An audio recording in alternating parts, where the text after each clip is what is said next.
Hello hello students, good evening. Good evening sir.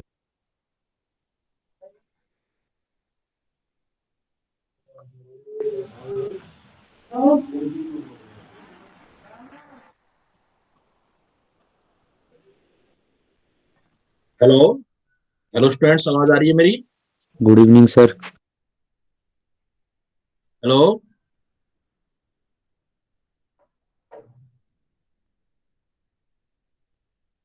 Hello बेटा, आवाज आ रही है मेरी? Yes sir.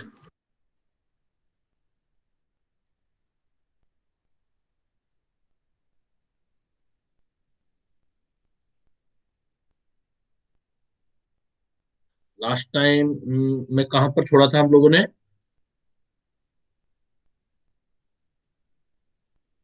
थर्मोडायनेमिक्स किया था। Yes sir. थर्मोडायनेमिक्स में फर्स्ट लॉ ऑफ थर्मोडायनेमिक्स तक किया था, ये वर्क निकाला था हमने। सर वर्क निकाला था।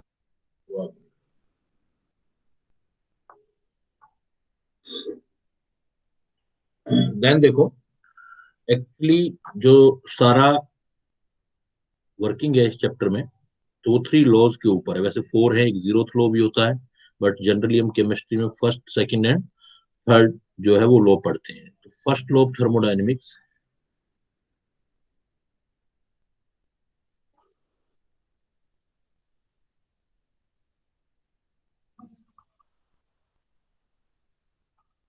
एनर्जी कंजर्वेशन का लॉ है। एनर्जी कंजर्वेशन जो छोटी क्लासेस में हम जैसे एनर्जी कंजर्वेशन पढ़ते थे, वही वाला लॉ है बेटा ये।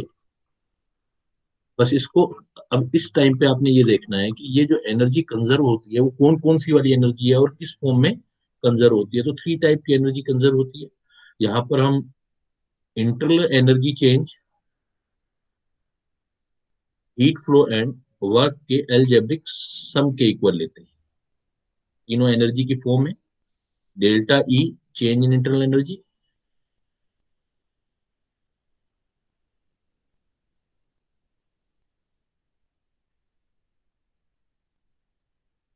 जो क्यू है वो हीट फ्लो है।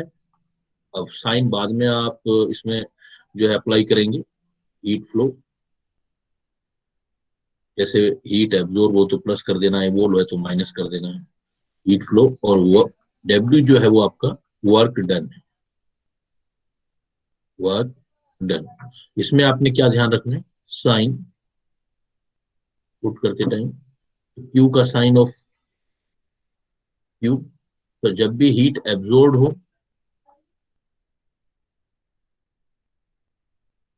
तो पॉजिटिव में लेना है, इवोल हो तो नेगेटिव में लेना है। जो आपका वर्क है,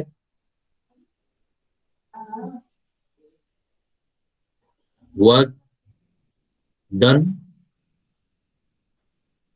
बाय द सिस्टम हो, पिछली क्लास में बताया भी था बेटा, बाय द सिस्टम और work done on the system. By the system का मतलब ये होता है, सिस्टम खुद जैसे गैस है वो वर्क कर रही है, तो work done by the system होता है, तो ये एक्चुअल में एक्सपेंशन होता है। ये लास्ट टाइम मैंने आपको बताया था कि जब भी एक्सपेंशन हो तो वर्क का साइन जो आपने नेगेटिव यूज करना है, तो भी खर्च होगी, एनर्जी कम होगी सिस्टम में से। और कंप्रेशन है, ऑन द सिस्टम हो जाएगा। वैल्यूज होंगी तो वैल्यूज आप पुट कर सकते हो, change in internal energy Q या डब्ल्यू निकाल सकते हो। बट जो बिल्कुल एक्यूरेट इसका स्टेटमेंट है, अगर आपके ये क्वेश्चन आए और इसमें बिल्कुल एक्यूरेट देना हो, तो आपको पता है कि देखो क्यू और डब्ल्यू ये दोनों ही आपके स्टेट फंक्शन है या पाथ फंक्शन है बेटा? Q and W, Q and W state function बोलोगे, पाथ फंक्शन बोलोगे इसको? Sir path function. Path function बोलोगे। तो पाथ फंक्शन का आपको, और इन दोनों का सम जो इंटरनल एनर्जी है वो देखो, वो स्टेट फंक्शन है। इसलिए जब आप इसका एग्जैक्ट लिखना है तो आप ऐसे लिखोगे, D E is equal to D Q plus D W, जिसमें से ये एग्जैक्ट डिफरेंशिएशन नहीं है तो इस टाइप से, और डी जो ई है इंटरनल एनर्जी एग्जैक्ट डिफरेंशिएशन है, तो ये बिल्कुल करेक्ट इसका रिप्रेजेंटेशन होगा। मतलब ऊपर वाला एक्सप्रेशन भी रखा जाए और ये एक्सप्रेशन भी रखा जाए और उसमें आपसे सिलेक्ट किया जाए कि भाई आपको फर्स्ट फ्लो बताना है लेकिन बिल्कुल एग्जैक्ट बताना है, तो जिसमें मैंने डी करके क्रॉस कर दिया है, एग्जैक्ट डिफरेंशिएशन कर दिया है, इसका मतलब ये वाला जो है वो आपका पाथ फंक्शन है, और ये भी जो आपका है पाथ फंक्शन है। लेकिन दोनों पाथ फंक्शन का सम आ जाए एग्जाम में, इस टाइप की कई बार थ्योरेटिकल क्वेश्चंस भी आते हैं ना, दोनों पाथ फंक्शन का सम देख रहे हो, जैसे चेंज इन इंटरनल एनर्जी, ये जो है आपका वो स्टेट फंक्शन हो जाएगा। मैथमेटिकल टर्मिनोलॉजी के अंदर देना है तो फर्स्ट लॉ ऑफ थर्मोडायनेमिक्स को आप इस फॉर्म में दोगे। जनरली ये एनर्जी कंजर्वेशन है, तो आपसे पूछा जाएगा भाई कौन से टाइप की एनर्जी कंजर्व होती है, then you will say internal energy, heat and work. ये जो एनर्जी होती है ये आपस में कंजर्व होती है, एक दूसरे में कन्वर्ट होती है। क्लियर? अब देखो, अब आता है हमारे पास एंथैल्पी कॉन्सेप्ट आता है इंटरनल एनर्जी के बाद, एंथैल्पी। एंथैल्पी मतलब एच। अब एंथैल्पी क्या है, एक्चुअल में ये हीट कंटेंट है, जो टोटल हीट कंटेंट होता है उसमें जिस भी टाइप की एनर्जीज हैं वो ऐड होती हैं उस किसी भी सिस्टम का, उसको हम एंथैल्पी बोलते हैं। मैथमेटिकली ये क्या होता है कि एच इज इक्वल टू, जब भी आपको मैथमेटिकली निकालना है, ये बड़े इंपॉर्टेंट पार्ट है अभी जो हम करने जा रहे हैं, इस पर बहुत सारी प्रॉब्लम्स बनती हैं, क्या क्या कैसे कैसे होती है, डिस्कस करेंगे। तो देखो H, H is equal to जो होता है एंथैल्पी, जो होता है वो होता है इंटरनल एनर्जी, सपोज ई या यू से लिखते हैं इंटरनल एनर्जी, और पीवी टर्म जो है प्रेशर या वॉल्यूम से जो भी बनता है, मतलब एक्सपेंशन कंप्रेशन जो भी बनेगा, तो जो पीवी टर्म और इंटरनल एनर्जी का सम है किसी सिस्टम में वो आपका एच के इक्वल होता है। तो H is equal to E plus PV. H is equal to, theoretically आप क्या सोचेंगे कि एंथैल्पी जो है वो इंटरनल एनर्जी किसी भी सिस्टम की अंदर की इंटरनल एनर्जी कितनी है, और पीवी टर्म में जो भी वर्क आएगा पीवी टर्म में वो कितना है, इनका जो सम होगा वो आपका एंथैल्पी। अब डिफरेंट केसेस के लिए आप इसको अप्लाई कर सकते हो, जैसे सपोज केस नंबर फर्स्ट, जैसे आपने किसी रिएक्शंस के लिए करना है, फॉर रिएक्शन, अगर ये रिलेशन निकालना है, एंथैल्पी निकालना है किसी रिएक्शन के लिए, तो रिएक्शन के लिए निकालना है तो आप कैसे करोगे कि सबसे पहले आप जो भी रिएक्शन है वो लिखोगे, जो भी रिएक्शन लिखना चाहते हो, जिसकी भी एंथैल्पी करना चाहते निकालना चाहते हो, सपोज हम कंबशन लेना चाहते हैं फॉर रिएक्शन, जैसे as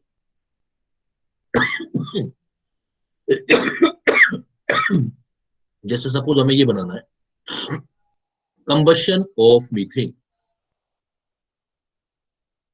combustion of methane suppose, तो मीथेन जिसको आप कंसिडर कर रहे हो इसका वन मोल आप जनरली 1 बार प्रेशर पर कंसिडर करोगे, 1 atm भी बोल देते हैं, जनरली 1 बार स्टैंडर्ड कंडीशन होती है, 1 बार प्रेशर पर।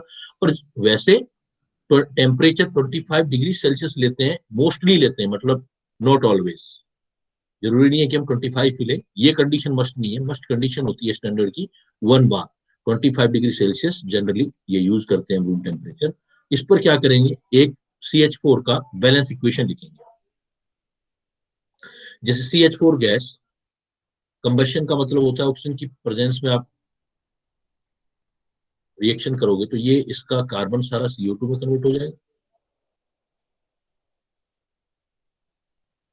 H2O जो है रूम टेम्परेचर पर लिक्विड है, CH4 इसका 1 मोल लेना है, 1 मोल ऑफ CH4 बैलेंस करना है इसका 1 मोल लेकर, बैलेंसिंग जो करनी है, तो CH4 लिख करके पूरा बैलेंस कर दोगे तो बाकी बैलेंसिंग कर लोगे, जैसा करोगे आप वो 2, ये कितना हो गया देखो 2 और 2 4 2 और 2, पहला काम ये करना है। रिएक्शन के लिए आप एंथैल्पी निकालना चाहते हैं तो वो एंथैल्पी चेंज निकलेगा, वो कैसे निकलेगा देखो, अब इसके लिए रिलेशन बनाओगे, since H is equal to, हर बार आपने स्टार्ट जो करना है इसी एक्सप्रेशन से करना है, H is equal to E plus P, फिर चेंज लेना है तो delta H is equal to delta E plus, because of reaction के लिए ले रहे हो तो रिएक्शन एक कांस्टेंट प्रेशर पर रिएक्शन होगी, तो इसको लिखोगे पी कांस्टेंट है, चेंज आएगा वॉल्यूम पी डेल, ये रिलेशन यूज करो इस रिएक्शन के लिए, अगर यूज करना है आपको तो delta H is equal to delta E plus P del B, और पी डेल बी बिकॉज यहाँ पर गैसेज हैं, गैसेज के लिए अप्लाई करते हैं तो पीवी इज इक्वल टू देखो होता है एनआरटी, अगर आइडियल बिहेव हो गैस का, और प्रेशर कांस्टेंट है, चेंज इन वॉल्यूम में, इधर देखो टेम्परेचर कांस्टेंट होगा जो भी होगा 25 वगैरह, आर कांस्टेंट है तो चेंज इन डेल्टा एन आएगा, डेल्टा एन RT यूज करोगे। तो डेल्टा एन जो लेना है वो सिर्फ गैसियस लेना है। तो यही इक्वेशन एंथैल्पी और इंटरनल एनर्जी के अंदर किसी रिएक्शन के बीच रिलेशन निकालना है, तो अब आप ये रिलेशन निकाल सकते हो और इससे जो भी क्वेश्चनिंग है वो आप कर सकते हो। तो इसको आप बोलोगे delta H is equal to delta E plus P del V. P del V की जगह लिख दोगे डेल्टा एन गैसियस RT। अगर मुझे एंथैल्पी पता है तो इंटरनल एनर्जी निकाल सकता हूँ, इंटरनल एनर्जी पता है तो एंथैल्पी निकाल सकता हूँ। यहाँ पर डेल्टा एन क्या चीज है देखो, एयर डेल्टा एन। तो डेल्टा एन जो गैसियस लिखा है, एक्चुअल में delta N number of mole of product जितने भी गैसियस, और number of mole of reactant जितने भी हैं बट गैसियस, तो उनका डिफरेंस है। वो कहां से देखना है आपको, बैलेंस इक्वेशन से देखना है। ये तीन चार अप्स एंड डाउन होते हैं, वो सारे दिमाग में रखने होते हैं। जैसे मीथेन का कंबशन कर रहे हो, इसके लिए डेल्टा एन निकालो बेटा, देखो कितना होगा। अगर 25 डिग्री सेल्सियस टेम्परेचर दिया है तो वाटर को लिक्विड कंसिडर करना है, तो आपको number of mole of product, देखो प्रोडक्ट अब ये लिक्विड है तो ये कंसिडर नहीं करना, सिर्फ ये वाला लेना बैलेंस इक्वेशन में, CO2 1 CO2। Delta n is equal to product आ गया गैसियस 1। फिर इधर आ जाओ माइनस रिएक्टेंट। रिएक्टेंट देखो ये भी गैसियस है, ये भी गैसियस है, ऑक्सीजन भी गैस होता है, तो ये आ जाएगा 1 - 3। तो delta n is equal to आ जाएगा -2। तो डेल्टा एन की वैल्यू अगर इस इक्वेशन को सोल्व करेंगे तो -2 लेकर के सोल्व करेंगे। Delta H is equal to delta E -2 RT। बाकी सारी चीजें आपको SI यूनिट में रखनी है। तो delta H and delta E में अब इसमें प्रॉब्लम क्या आएगा आपको, कि एक तो ये होगा यूनिट का जरूर ध्यान रखना। जैसे डेल्टा एच है ना, जनरली किलो जूल में दे रखा होगा, तो ये किलो जूल में अगर लेते हो आप, ये आंसर भी किलो जूल में चाहते हो, तो आर की वैल्यू किलो जूल वाली रख लेना। मतलब आर के साथ जो आप लिखते हो, जैसे 8.314 ये लिखते हो जूल आप, है ना, तो ये जूल रखते हो तो आपको ये भी किलो जूल में रखना पड़ेगा। तो किलो जूल का मतलब है 10⁻³ लेकर के रखना। इसमें ये प्रॉब्लम आता है, ये दिक्कत आती है नोमेरिकल करते टाइम, अप्स एंड डाउन ये होते हैं। बाकी ज्यादा कुछ मुश्किल नहीं होता, बस यही चीजें होती हैं कि मिस क्या कर रहे हैं। या दूसरा तरीका है कि सारा जूल में कन्वर्ट करो। आर अगर आप 8.314 रख रहे हो तो जूल में कन्वर्ट करो, अदरवाइज किलो जूल वाला यूनिट रखो। तो सिर्फ 8.314 मत रखना, इंटू 10⁻³ और टेम्परेचर जो है आपको वो आपको केल्विन में लेना है। ये किलो जूल में है, ये भी किलो जूल के अंदर आपका आ जाएगा। तो delta H is equal to delta E plus delta N gaseous RT। इस डेल्टा एच को बोलते हैं हम enthalpy change. Delta H reaction के लिए आप किसी के लिए यूज कर रहे हो, delta H delta E plus delta N gaseous RT। Delta H तो delta E delta N gaseous RT। तो डेल्टा एच और डेल्टा ई का जो रिलेशन है, कई बार इसको ऐसे भी लिखते हैं, डेल्टा एच को हम लिख देते हैं QP is equal to delta E को लिख देते हैं QV। बाकी वही दोनों एक ही बात है, डेल्टा एच और डेल्टा ई। तो डेल्टा एच को तो एंथैल्पी चेंज बोलते हो, तो QP हो जाता है heat flow at constant pressure. Heat flow at constant pressure. Delta E internal energy change, लेकिन QV लिख रहे हो तो heat flow at constant volume. तो इसका मतलब क्या हुआ कि delta H is equal to हम बोल रहे हैं QP। तो इसका मतलब डेल्टा एच को आप एंथैल्पी चेंज बोलोगे, एंथैल्पी चेंज। डेल्टा एच का मतलब हो गया एंथैल्पी चेंज। और QP का मतलब बोलोगे heat flow at constant pressure. Heat flow at, ऐसी वर्डिंग आपको न्यूमेरिकल में लिखी हुई मिलेगी। तो अगर heat flow at constant pressure लिखा हुआ है ना, तो इसका मतलब आपको डेल्टा एच ही दे रखा है उसने। और heat flow at constant volume दे रखा है तो इसका मतलब डेल्टा ई दे रखा है। तो इन चीजों से आपने रिकॉग्नाइज करना है कि डेल्टा एच और डेल्टा ई में दे रखा है। तो मोस्टली क्या है कि क्वेश्चन डेल्टा एच डेल्टा ई में इंटरनल एनर्जी से मोल जो है डेल्टा एन वो बैलेंस इक्वेशन से निकाल करके पूछे जाते हैं। जनरली ऐसे क्वेश्चन आते हैं। मैं आपको इसमें जैसे हिंट देता हूँ, क्योंकि मुझे आपको कई चीजें बतानी है जो बेसिक्स हैं, उसके बाद आपकी प्रॉब्लम शॉर्ट आउट हो जाएंगी। और जो आपको प्रॉब्लम्स आती है, सपोज मैं आपको लिखता हूँ, इसके लिए बना के दिखाऊँ relation.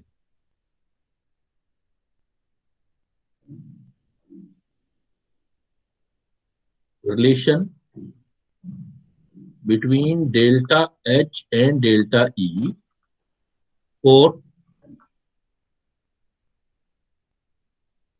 combustion of benzene at 27 degree Celsius. इसके लिए सपोज आपने रिलेशन निकालना, तो निकालो बेटा, देखो क्या रिलेशन आएगा। बताओ। Combustion of benzene at 27 degree Celsius, delta H और डेल्टा ई का रिलेशन निकालना है।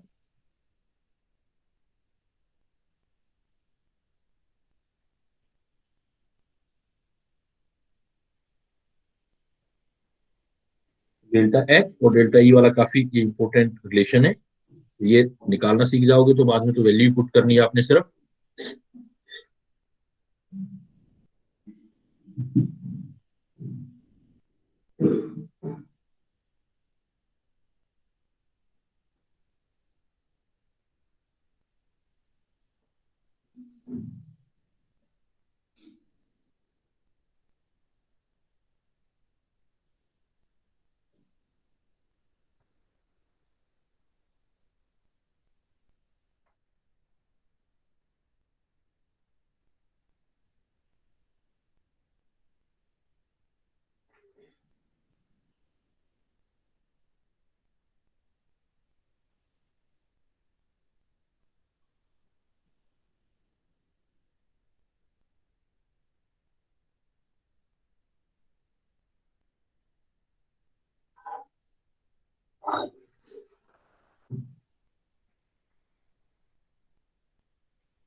क्या रिलेशन निकाला बेटा?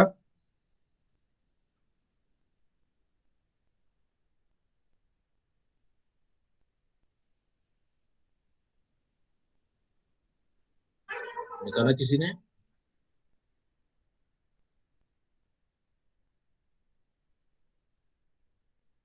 तो करोगे क्या? सबसे पहले बेंजीन लिखोगे, C6H6। अब आपको क्या पता होना चाहिए कि आपको लगेगा कि सर ये तो बहुत इजी है, लेकिन इसमें इजी है बट बहुत अप्स एंड डाउन है। सबसे पहले बेंजीन लिखोगे, तो बेंजीन का कंबशन लेना है, तो 1 मोल बेंजीन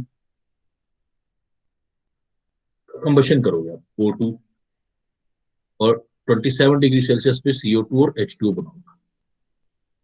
दूसरा काम क्या होगा, रिएक्टेंट प्रोडक्ट लिख लिए 1 मोल बेंजीन लेके। अब आप इसको बैलेंस करोगे, 1C6H6 तो 6 कार्बन, हाइड्रोजन है आपके 6 ही आ रहे हैं तो 3। टोटल ऑक्सीजन देखो कितने हो गए, 6 2 12 और 3 15, तो इसका मतलब 15/2 कर दूंगा। अब फिजिकल स्टेट लिखोगे, जिसकी फिजिकल स्टेट है इसका नॉलेज होना चाहिए आपको। जैसे बेंजीन जो होता है वो लिक्विड होता है, रूम टेम्परेचर पर बेंजीन लिक्विड है। अगर आपने इसको गैस कर दिया तो यही क्वेश्चन यहाँ पर आपका फिनिश होगा। ऑक्सीजन गैस होता है, ये आपको पता है। CO2 गैस होता है, पता है। 27 डिग्री सेल्सियस पे वाटर जो है वो लिक्विड है। अगर 100 डिग्री सेल्सियस होता तो ये वाटर आपको गैस कंसिडर करना पड़ता, लिक्विड नहीं ले सकते। उसके बाद आपने इक्वेशन बनानी है जो, तो आप लिख सकते हो delta H is equal to delta E plus delta N gaseous RT। अब डेल्टा एन गैसियस है तो डेल्टा एन निकालना पड़ेगा, तो number of mole of product. तो प्रोडक्ट देखो, ये प्रोडक्ट गैस है, लेकिन ये प्रोडक्ट इधर वाला जो है वो लिक्विड है। ये कंसीडर नहीं करना, सिर्फ ये वाले मोल ले लेने 6।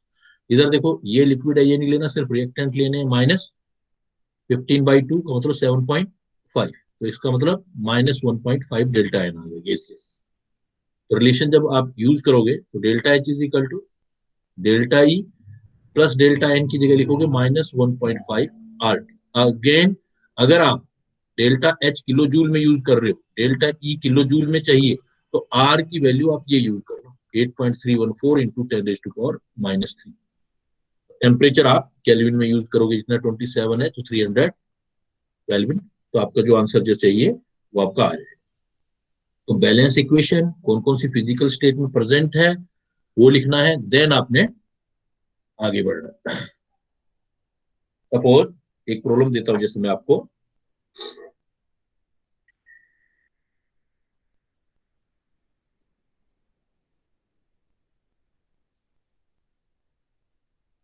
0.16 ग्राम CH4 gas is burned completely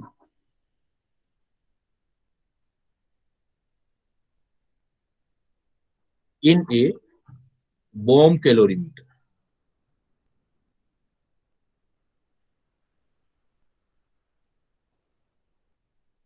at 27 degrees Celsius.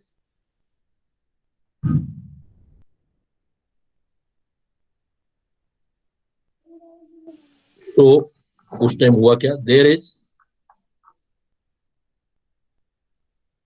increase of 0.5 degree Celsius temperature. ये हमें क्या निकालना है, calculate the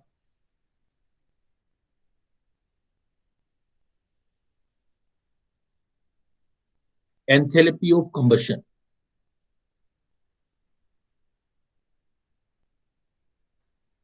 enthalpy of combustion of CH4 gas निकालना,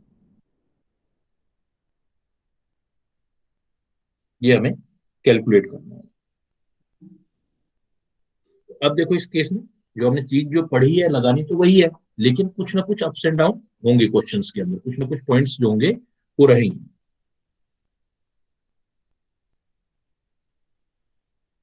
आपने 0.16 ग्राम मिथेन और 0.16 ग्राम मिथेन करके बर्न किया आपने।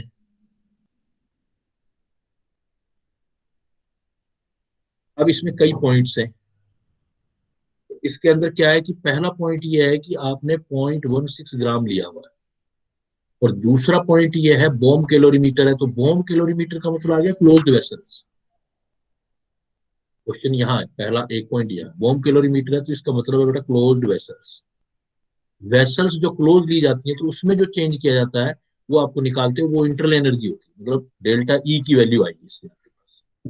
तो डेल्टा ई की वैल्यू हमारे पास जो यहाँ आएगी वो हम निकाल लेंगे। तो हीट जो भी रिलीज करेगा रिएक्शन, हाँ कुछ एक डेटा भी उसको देना पड़ेगा, जैसे मान लो उसको जो हीट कैलोरीमीटर है उसकी हीट कैपेसिटी जो सिस्टम की देनी पड़ेगी, उसको सी का वैल्यू देना पड़ेगा। तो C is equal to heat capacity जो होती है सिस्टम की, वो वैल्यू उसने सपोज दे दिया 17.7 किलो जूल पर केल्विन। अब यहां पर हम मीथेन का रिएक्शन कराना चाहते हैं, तो पहली बात देखो, पहला पॉइंट आपको दिया क्या होगा, आपको 0.16 ग्राम में बॉम्ब कैलोरीमीटर में एनर्जी रिलीज दे रखा है और टेम्परेचर का चेंज आ रहा है। तो Q is equal to temperature change का जनरल सा फार्मूला होता है, जो भी हीट फ्लो होगा Q वो आपका C डेल T होता है। हीट कैपेसिटी आपको दे रखी है, ये आ रहा है C का वैल्यू 17.7 और किलो जूल में, और टेम्परेचर चेंज हमें बता रखा है 0.5 का।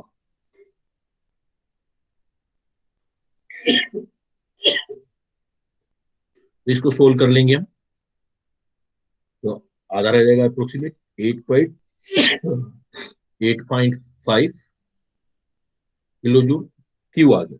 लेकिन ये वाला क्यू आप देख रहे हो जो एनर्जी रिलीज हो रही है, रिलीज एनर्जी क्यों होगी, देखो हम ये बोल सकते हैं ना कि हीट रिलीज, कंबशन जो होता है हमेशा वो रिलीज होने वाली एनर्जी होती है, हीट रिलीज बाय रिएक्शन, जो रिएक्शन में हीट निकला उसी को तो सिस्टम ने लिया, हीट गेन बाय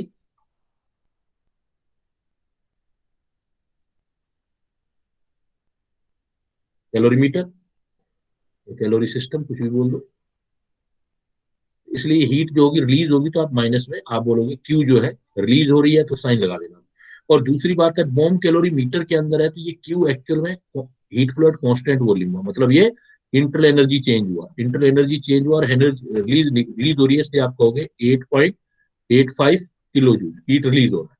अब पॉइंट आता है ये जो रिलीज हो रहा है वो 0.16 ग्राम CH4 से रिलीज हुआ है, और आपको चाहिए एंथैल्पी ऑफ कंबशन, तो एंथैल्पी ऑफ कंबशन पर मोल कैलकुलेट करनी पड़ेगी आपको। तो इसका मतलब रिएक्शन क्या आएगी हमारे पास, CH4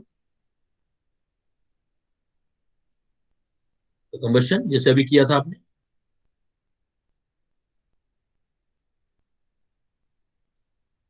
तो 1 मोल के लिए करना है आपने 1 CO2 hydrogen balance, 2 oxygen, 2O2 4 तो 2O2 एनीवे, तो हमें 1 मोल के लिए निकालना है। तो अभी तो हमारा क्यू भी जो आया है 885 किलो जूल हीट जो रिलीज हो रही है, रिलीज फ्रॉम, तो हम ये बोलेंगे 0.16 ग्राम CH4 gives उसने इतनी एनर्जी दी, -8.5 किलो जूल। तो 1 मोल का मतलब है हमें 16 ग्राम चाहिए। 16 ग्राम CH4 गिव्स, ये आ जाएगा 8.85 किलो जूल। 16 इंटू 0.16 ग्राम, ये हमारी एनर्जी आ जाएगी। 0.16 नीचे आएगा, 0.16 इधर आ जाएगा 16, 0.16 और ये आ जाएगा 16। 16 से आपका 16 कैंसिल हो जाएगा। ये एनर्जी देखो कितनी रिलीज हुई, 885 किलो जूल। अब जो एनर्जी रिलीज हुई अभी तो क्यू वी है, देखो क्वेश्चन खत्म नहीं हुआ अभी। दिखने में क्वेश्चन ऐसे, यही न्यूमेरिकल प्रॉब्लम्स यही आती है स्टूडेंट्स को इस चैप्टर में, कि हर एक मतलब चीज का समझना है। तो 0.16 ग्राम मीथेन ने अपना एनर्जी रिलीज किया तो हमने पर मोल निकाल लिया, लेकिन ये भी एनर्जी रिलीज हुआ है अभी, ये इंटरनल एनर्जी है। और हमें निकालना है एंथैल्पी ऑफ कंबशन, मतलब एक टुकड़ा और है अभी, एक हिस्सा और है इस पार्ट का, इस क्वेश्चन का। तो नेक्स्ट पार्ट है वो, ये आपको फिर डेल्टा एच निकालना है, इसका मतलब आपको क्यूपी निकालना है। QP is equal to QV plus delta N gaseous RT होगा। अभी आपने क्यूवी निकाल लिया, आपको क्यूपी चाहिए। क्यू ये आ गया आपका एनर्जी -885 किलो जूल आ गया।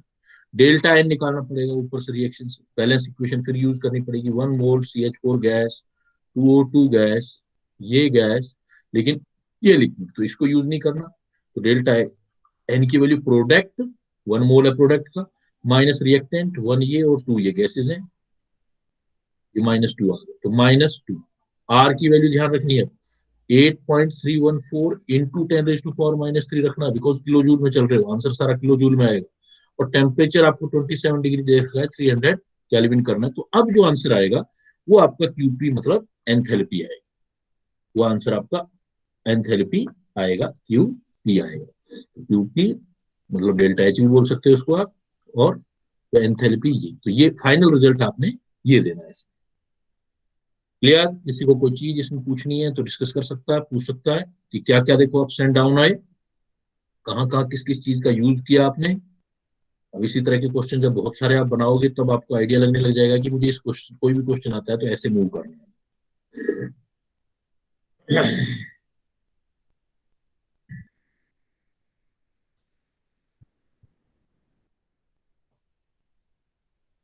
सर हम्म।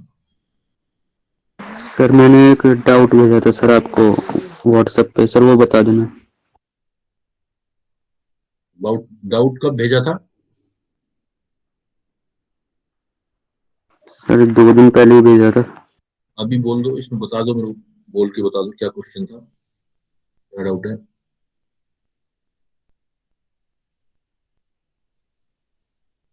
क्या है, कॉन्सेप्ट था, न्यूमेरिकल था, बोल दो, समझ आ जाएगा मुझे क्या पूछना चाह रहे हो।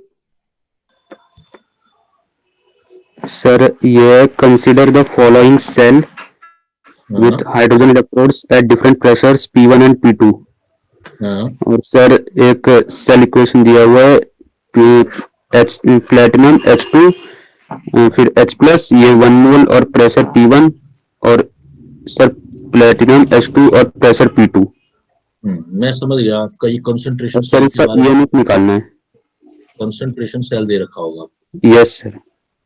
कंसंट्रेशन सेल दे रखा होगा, ऐसे कुछ बता रहा होगा, जैसे प्लेटिनम H2 गैस है ना, और H पॉजिटिव आयन, ऐसे दे रखा है ना।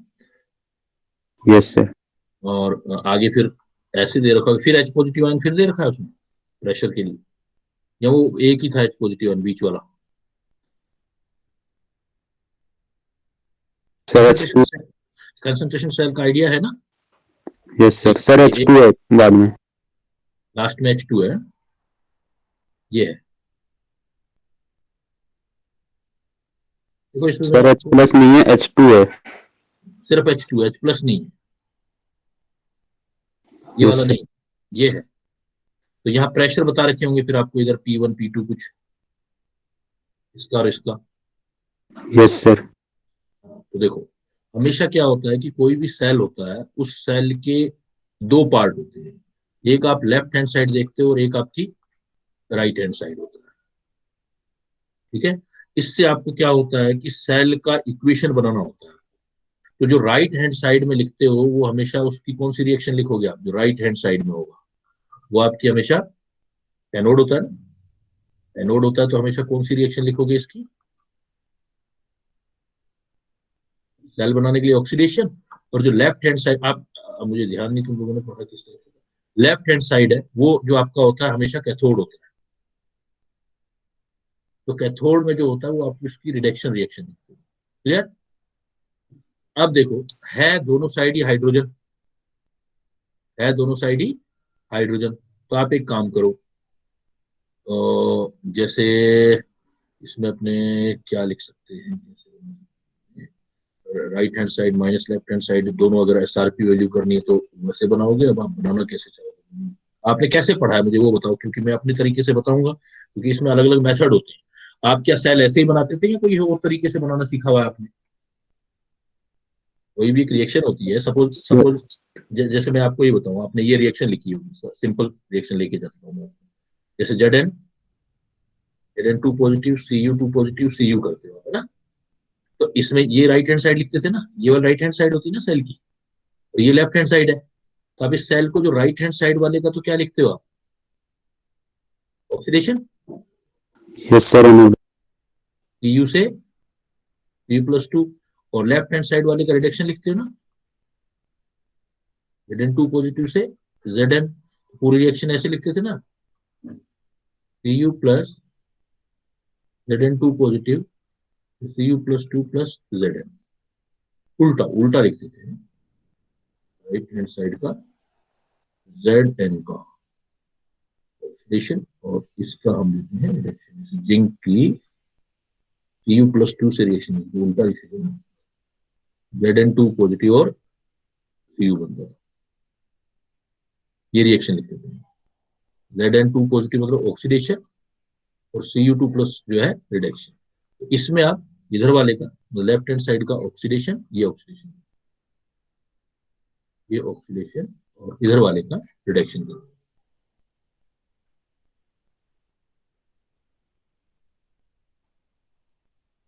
अब उसमें वो क्या है जो आपका क्वेश्चन है, डेरिवेशन भी बन सकता है, न्यूमेरिकल भी बन सकता है। सपोज उसने आपको रिएक्शन दिया कि एक प्लेटिनम के साथ हाइड्रोजन गैस पास किया आपने, और H पॉजिटिव आयन में दे दिया, कॉन्सेंट्रेशन सेल है, फिर दूसरा फिर H2 गैस पास कर रहे हो आप प्लेटिनम के साथ, उनके कुछ प्रेशर बता दिए, सपोज इधर P1 प्रेशर है, इधर आपका P2 प्रेशर है। अब आपने क्या करना है, जैसे इधर वाला जो सेल है, ये वाला जो आपका लेफ्ट हैंड साइड लिख रहे हो, इसमें आपने ऑक्सीडेशन रिएक्शन देनी है। तो ऑक्सीडेशन आप लिखो H, ऑक्सीडेशन क्या होगा H2, H2 से क्या बनाओगे, ऑक्सीडेशन करोगे तो H पॉजिटिव बनाओगे ना। जैसे बैलेंस इक्वेशन लिख दो, हाफ H2 और H पॉजिटिव, ये ऑक्सीडेशन होगी रिएक्शन। ये आपका अपनी पहचान बनाने के लिए लिख दो कि ये जो आप ले रहे हो ना, ये लेफ्ट साइड वाला H2 ले रहे हो, लेफ्ट वाला, ये लेफ्ट वाला।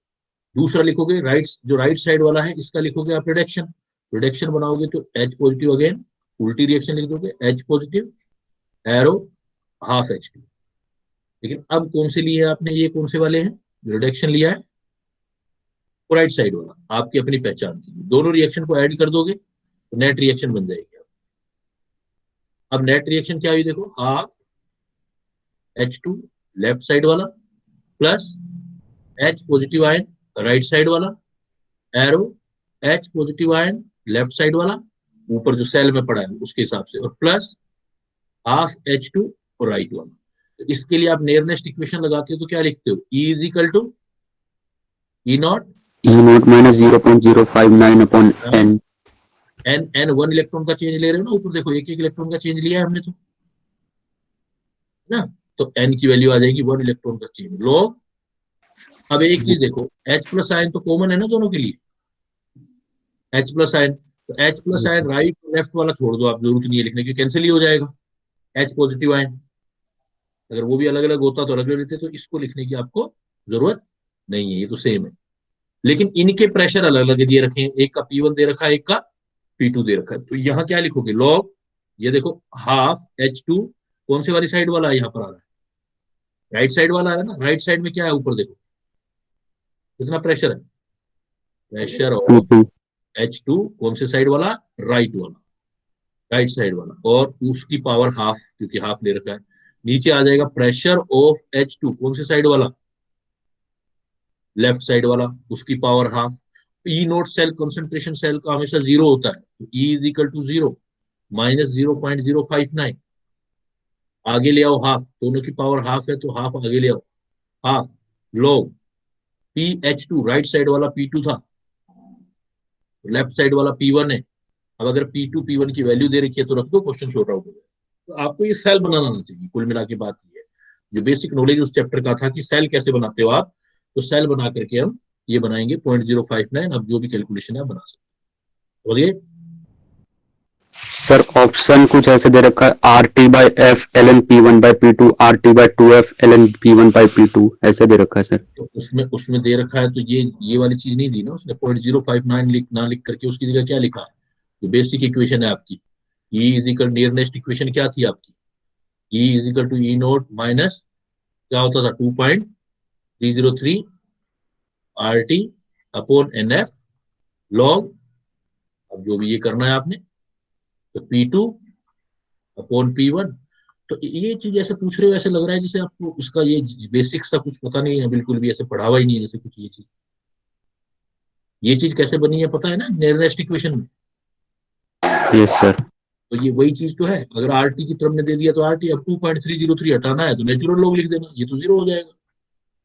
फिर क्या लिख सकते हो, RT N की वैल्यू तो 1 ही ले रहे हो ना, RT नेचुरल लॉग LN कर दो अपॉन F, ऐसा ही तो कह रहे हो। वो तो यस सर। डेरिवेशन, डेरिवेशन में तो वही चीज है, बाकी आप अप्लाई करते जाओ। उसमें RT की टर्म में लिखना है 2.303 लिखना, वो तो बेसिक है उस चैप्टर का। यहाँ से नियरेस्ट इक्वेशन ड्राइव की थी, इस इक्वेशन से आपने डेल्टा जी। थर्मोडायनेमिक्स करते करते आप सीधा मुझे इलेक्ट्रोकेमिस्ट्री में ले गए ना। ये equation delta G is delta G note plus 2.303 RT log Q, equilibrium होता है delta G NF E। Derive करना, नोट्स निकालो और पढ़ो, वहां से सोल्व करके फिर ई नोट का एक्सप्रेशन बनाओगे, RT वहीं से तो आएगा।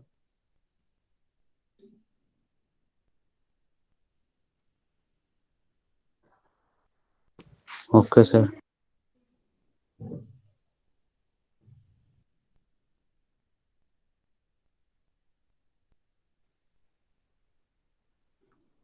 थर्मोडायनेमिक्स में जैसे अभी हम लोग कर रहे थे हीट ऑफ कंबशन, अच्छा मेरा पॉइंट एंथैल्पी कर रहा था, वहां से आप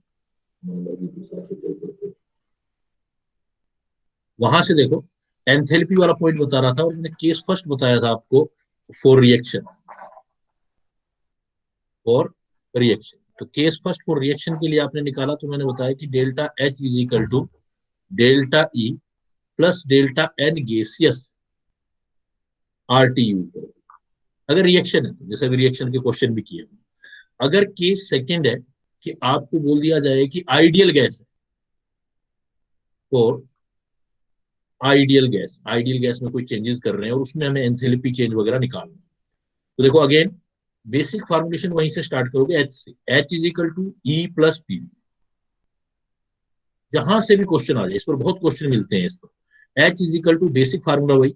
अब मान लो चेंज लिया आपने, तो डेल्टा H डेल्टा E, अब डेल्टा PV ले लिया हमने। हमें नहीं पता कि P कांस्टेंट है या V कांस्टेंट है, जो भी चेंज करेगा, सपोज वो P प्रेशर कांस्टेंट करेगा तो P डेल V आ जाएगा, तो P।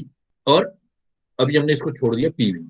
अब यू नो आइडियल गैस के लिए क्या होता है, for ideal gas PV is equal to NRT। अब आपको ये क्लियर पता है कि अगर आइडियल गैस लिया है तो मोल कांस्टेंट है, अब की बार N कांस्टेंट है, R कांस्टेंट है, ये दोनों चीजें कांस्टेंट होगी। तो जो भी डेल PV जो लिया आपने, जो चेंज आया है, तो वो किस में चेंज आएगा, वो आएगा टेम्परेचर के अंदर चेंज। तो इसका मतलब यहाँ डेल PV की जगह अब आपका जो पहले डेल्टा N गैसियस RT लिखा था रिएक्शन के लिए, अब अगर आइडियल गैस है तो यहाँ पर कूलिंग या हीटिंग लिखना पड़ेगा आपको। मतलब डेल्टा PV की जगह जो आप लिखोगे, वो लिखोगे N कांस्टेंट रहेगा, क्योंकि नंबर ऑफ मोल गैस की है तो फिक्स है ना।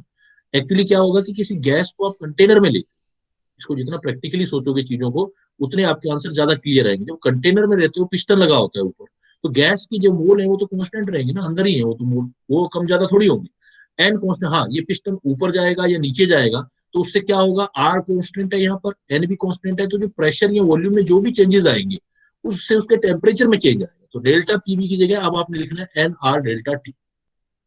Delta H is equal to delta E. अगर गैस के लिए एंथैल्पी और change and internal energy change में रिलेशन लेना है तो N R delta T use करना।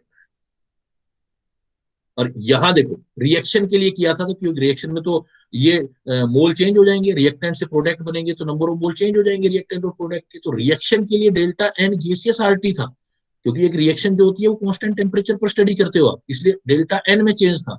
लेकिन यहां पर टेम्परेचर के अंदर change, N R del T. आपको बोला जाएगा 2 मोल है, 3 मोल है, जितने भी मोल है अगर ये रखते हो तो आपका कितना चेंजेस आएगा, तो एंथैल्पी चेंज निकाल सकते हो। या इवन आपको ये भी बोल सकता है वो कि आपका देखो कोई गैस है और जो आपकी गैसेज है, जो आपका वो रियल है, या सपोज कह दें कि गैस है ही नहीं, लिक्विड है वो, लिक्विड में एंथैल्पी चेंज निकालना है। तो आप किसी भी केसेस के लिए, इवन आप केस थर्ड, मैं कह दूं कि आप यही रिलेशन निकाल रहे हो फॉर रियल गैसेस के लिए या फॉर लिक्विड के लिए, एंथैल्पी चेंज और इंटरनल एनर्जी चेंज में रिलेशन निकाल रहे हो रियल गैसेस या लिक्विड के लिए, तो स्टार्ट वही है बेटा, H is equal to E plus P. हर एक क्वेश्चन का स्टार्ट वही, H is equal to E plus P. Change निकालोगे तो delta H is equal to delta E plus, अब जो भी अब सपोज ने क्या कर दिया, चेंज प्रेशर में भी दे दिया, वॉल्यूम में भी दे दिया, तो आप क्या लिखोगे, डेल्टा पीवी। अब PV is equal to NRT तो नहीं लगा सकते ना, क्यों नहीं लगा सकते बताओ, PV is equal to NRT. अब इस केस में समझ आ रहा है कुछ, PV is equal to NRT नहीं लग सकता, क्यों नहीं लग सकता। रियल गैस के लिए तो वो दूसरी इक्वेशन होती है ना, हाँ दूसरी plus a equation, N square upon V square. बिल्कुल बिल्कुल, एक तो रियल गैस है और दूसरा लिक्विड है, लिक्विड पे भी तो ये फार्मूला नहीं लग सकता, इसलिए ये यूज नहीं करोगे। तो फिर क्या बोलेंगे हम, जब इस ऐसा न्यूमेरिकल आएगा तो सीधा सोल्व करोगे, delta H is equal to delta E, आप बोलोगे प्रेशर में भी चेंज हुआ है, वॉल्यूम में भी हुआ, तो सीधा लिखोगे पी फाइनल वी फाइनल और पी इनिशियल वी इनिशियल। अब आप ये चीज यूज करो, P final V final minus P initial V initial. तो एंथैल्पी और इंटरनल एनर्जी का जो रिलेशन है आपका, एंथैल्पी और इंटरनल एनर्जी का रिलेशन, वो डिपेंड करता है कि आप केस कैसा लेते हो। मोस्टली जो होता है जनरली आपको फर्स्ट केस पे काम करवाया जाता है, और फर्स्ट केस, लेकिन वो सिर्फ एक इक्वेशंस के लिए। कंपटीशन में ये केस एंथैल्पी और इंटरनल एनर्जी का किसी पे भी अप्लाई कर सकता है, वो सिर्फ आइडियल गैस के लिए बोल सकता है, वो किसी लिक्विड वगैरह के लिए अप्लाई कर सकता है। तो लिक्विड में फिर delta H is equal to delta E plus जो है P final V final minus P initial V initial use करना है। लेकिन जो आपने आइडियल गैस के लिए, उसके लिए delta H is equal to delta E plus N R del T use करना है, मतलब टेम्परेचर डाउन होगा या ज्यादा होगा। और ऊपर जो आपने देखा था किसी इक्वेशन के लिए यूज करना है, तो delta H is equal to delta E plus delta N gaseous delta N R T use करना। क्लियर, एंथैल्पी वाला कॉन्सेप्ट क्लियर है बेटा भैया, कि एंथैल्पी और इंटरनल एनर्जी में रिलेशन निकालना है तो हम अलग अलग जगह पे स्टार्ट वहीं से लेंगे, H is equal to E plus PV से, फिर जो कंडीशन देखेंगे वो हम अप्लाई कर देंगे। तो यहाँ पर मोस्टली जो क्वेश्चन पूछे जाते हैं वो पूछे जाते हैं enthalpy of neutralization of acid and base. इस पर बहुत अच्छी अच्छी प्रॉब्लम आती है, enthalpy of neutralization of acid and base. एक एसिड बेस के साथ रिएक्ट करके न्यूट्रल हो जाता है, इस प्रोसेस को न्यूट्रलाइजेशन बोलते हैं। एक्चुअली न्यूट्रल बेस साल्ट नहीं होता, वाटर होता है। तो एक्चुअली कभी आपने ध्यान दिया हो कि आपसे अगर पूछा जाए कि न्यूट्रलाइजेशन का क्या डेफिनेशन है, क्या बोलोगे बेटा, क्या होता है न्यूट्रलाइजेशन, क्या बोलोगे अगर जनरली बोलना हो। सपोज अभी तक की जो आपकी अंडरस्टैंडिंग है वो क्या बोलती है कि न्यूट्रलाइजेशन प्रोसेस को डिफाइन करें तो क्या होगा, क्या बोलेंगे हम, व्हाट इज द न्यूट्रलाइजेशन, छोटी क्लासेस से पढ़ते आ रहे हैं हम।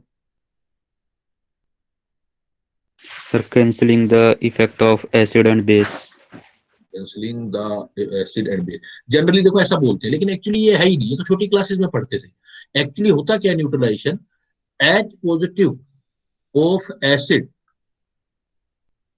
react with OH negative of base to form water। और वाटर एक बहुत स्टेबल चीज है, इसका मतलब जब H पॉजिटिव और OH नेगेटिव मिलते हैं तो इसके मिलने से वाटर बनता है। वाटर एक हाईली स्टेबल चीज है। जब कोई चीज बहुत स्टेबल बनती है तो उसके साथ बहुत सारी हीट बाहर रिलीज होती है। इसलिए हमेशा न्यूट्रलाइजेशन प्रोसेस में वाटर बनता है और वाटर ऑलवेज न्यूट्रल होता है। सॉल्ट न्यूट्रल नहीं होते। सॉल्ट के सॉल्यूशन अलग अलग होते हैं, एसिड भी होते हैं, बेस भी हो सकते हैं, आपने इक्विलिब्रियम में देखा। तो ये जो है ना, ये न्यूट्रल होता है वाटर, इसलिए इसको न्यूट्रलाइजेशन बोलते हैं। इसके साथ बहुत सारी हीट रिलीज होती है। अब होता क्या है कि जब कभी भी 1 मोल वाटर बनता है strong acid strong base, strong acid strong base from, जैसे एग्जांपल सपोज मैंने लिया HCl। अब आप ध्यान दो, HCl का NaOH के साथ रिएक्शन करते तो आप तो सिंपली ऐसे बोल देते हो ना कि सर बन गया NaCl। लेकिन एक्चुअल में NaCl का गेम नहीं है, ये सारा सारा गेम है वाटर का। HCl का H पॉजिटिव आयन NaOH के OH नेगेटिव से रिएक्ट करेगा और आपका H2O बनेगा उस प्रोसेस में, क्योंकि ये NaCl तो मिलेगा ही नहीं, ऐसा सॉलिड होगा ही नहीं, ये तो पानी में डिजोल्व हुआ होगा, Na पॉजिटिव Cl नेगेटिव।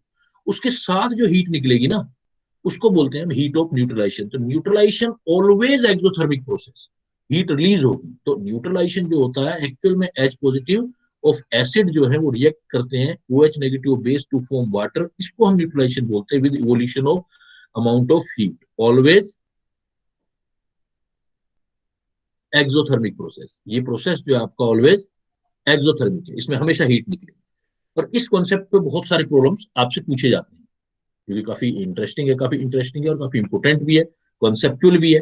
कि आपने एसिड और बेस मिलाया तो उस एसिड और बेस ने किया क्या, कि उसने क्या किया, हीट रिलीज की। हीट से टेम्परेचर चेंज हो जाएगा, टेम्परेचर चेंज हो जाएगा तो उसका हीट इवोल्व करते हैं। तो जब कभी भी अगर 1 मोल वाटर,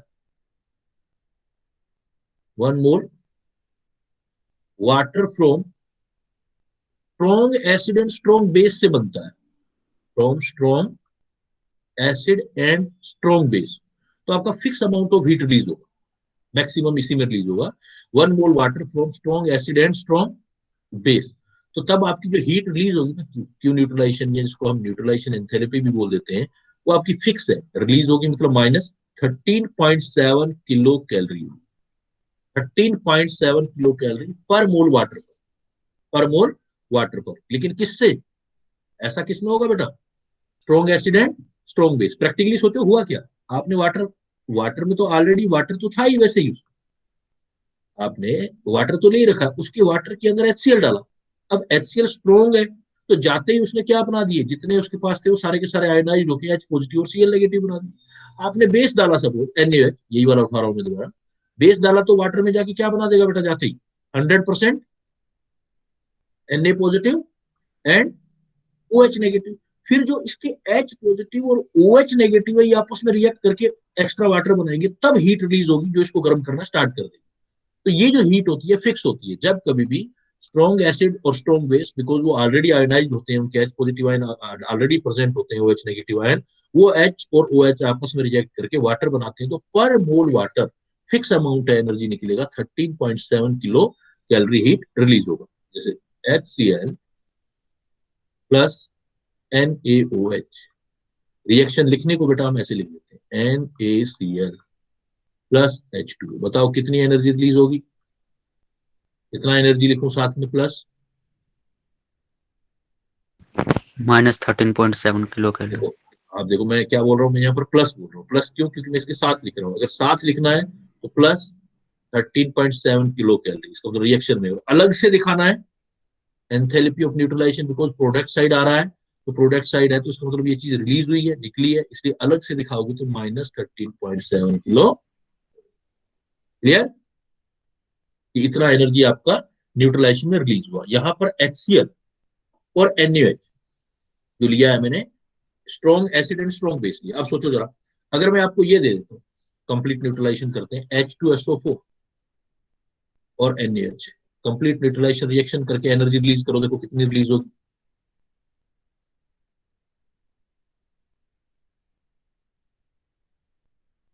मैक्सिमम एनर्जी कितनी रिलीज हो सकती है, तो मैक्सिमम एनर्जी के लिए अगर मैं मान लो H2SO4 देखता हूँ, तो H2SO4 के अंदर तो 2 H है, तो पूरे H2SO4 को न्यूट्रल करने के लिए तो 2 NaOH चाहिए ना मुझे। तो क्या बनेगा उससे, Na2SO4 प्लस HOH, HOH बनेगा, 2 बनेंगे, 2 मोल वाटर के बन गए, तो इसका मतलब एनर्जी जितने वाटर के मोल बनते जाए ना, मल्टीप्लाई करते जाओ, एनर्जी कितनी आ जाएगी, 13.7 into 2 kilo calorie, complete neutralisation.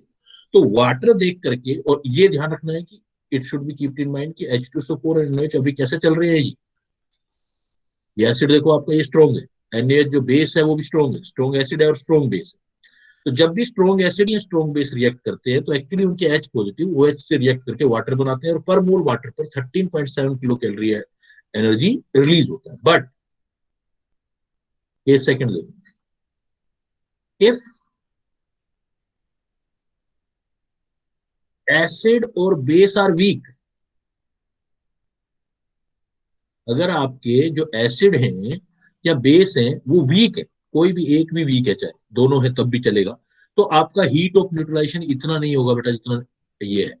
Heat of neutralisation वो आपका जो भी निकलना है, heat of neutralisation -13.7 kilo calorie into water के number of mole of water देख लेना, वो तो बनेगा ही बनेगा, प्लस कुछ हीट लगेगा, क्योंकि वीक को डिसोसिएट करने में कुछ एनर्जी लग जाती है, तो डेल्टा एच जो है कुछ डिसोसिएशन में आपका लग जाएगा। डेल्टा न्यूट्रलाइजेशन जो है 13.7 नहीं होगा, कुछ अमाउंट डेल्टा एच डिसोसिएशन या एटोमाइजेशन लगेगा, क्योंकि जो वीक होता है उसको आयोनाइज करने में भी कुछ एनर्जी रिलीज होती है। तो ऐसे केसेस में आपकी जो एनर्जी रिलीज होगी वो 13.7 किलो कैलोरी नहीं होगा, उससे कुछ कम होगा, क्योंकि कुछ आपका प्लस लग गया, डिसोसिएट करने में लग गया। जैसे एज एग्जाम्पल मान लो कोई भी ऑर्गेनिक एसिड लेता हूँ, या कोई भी आपका वीक एसिड लेता हूँ, जैसे ऑक्जेलिक एसिड COH, मैं इसके लिए सपोज कैलकुलेट करना चाहता हूँ न्यूट्रलाइजेशन COH, तो ये एसिड और इसका बेस के साथ रिएक्शन के साथ करूंगा तो NaOH। देखो इसके पास रिप्लेसेबल H2 है, बैलेंस करो, पूरी इक्वेशन बनाओ, तो COH NaOH, तो क्या बनेगा,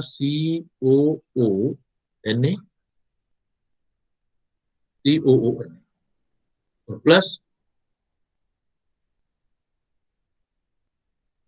2HOH। अब ये हो, लेकिन अब ये क्या है, ये तो स्ट्रॉन्ग बेस है, इट्स ओके ये स्ट्रॉन्ग बेस है, वाटर के अंदर कंप्लीटली आयनाइज्ड होगा, वो एच आयन देगा जो रिएक्ट करेंगे, लेकिन एसिड के जो एच है वो वीक एसिड है, तो आयोनाइज करने में कुछ एनर्जी यहाँ पर हमारी खर्च होगी। तो मुझे हीट ऑफ न्यूट्रलाइजेशन अब चाहिए इस केस में, कितना लिखूंगा, देखो बेटा, neutralization enthalpy is equal to, इधर देखा मैंने 2 मोल वाटर बने हैं तो निकलना चाहिए था 13.7 किलो कैलोरी इंटू 2, लेकिन प्लस कुछ इस वीक एसिड को डिसोसिएट करने में, डेल्टा एच आयोनाइजेशन करने में, आयोनाइज करने में वीक एसिड के लिए कुछ लगना है। तो डेटा आपको 3 में से एक जो होगा नॉट गिवन होगा, बाकी तो सारे गिवन होंगे, तो आप कैलकुलेट कर सकते हो कि कितनी एनर्जी लग रही है। तो अगर आपका एसिड और बेस में से कोई भी वीक है, तो जो न्यूट्रलाइजेशन एंथैल्पी वाटर के बनने पर रिलीज होती थी 13.7 पर मोल वाटर पर, वो उसमें कुछ फर्क आएगा, उसमें जो इतना कुछ आपका यूज होगा एनर्जी वो आपको ऐड करनी है। तो ऐसा वीक एसिड वाले केसेस में होता है। और एक केसेस ऐसा होता है, तो इसका मतलब जो न्यूट्रलाइजेशन एंथैल्पी है वो 13.7 से तो कम होगी, मतलब कम निकली, कम होने का मतलब है रिलीज कम निकली पर वाटर मोल पर, फॉर्मेशन पर 13.7 से कम निकली। लेकिन एक केस ऐसा है कि जिसमें ये एंथैल्पी जो है 13.7 से भी ज्यादा होती है, on taking HF acid.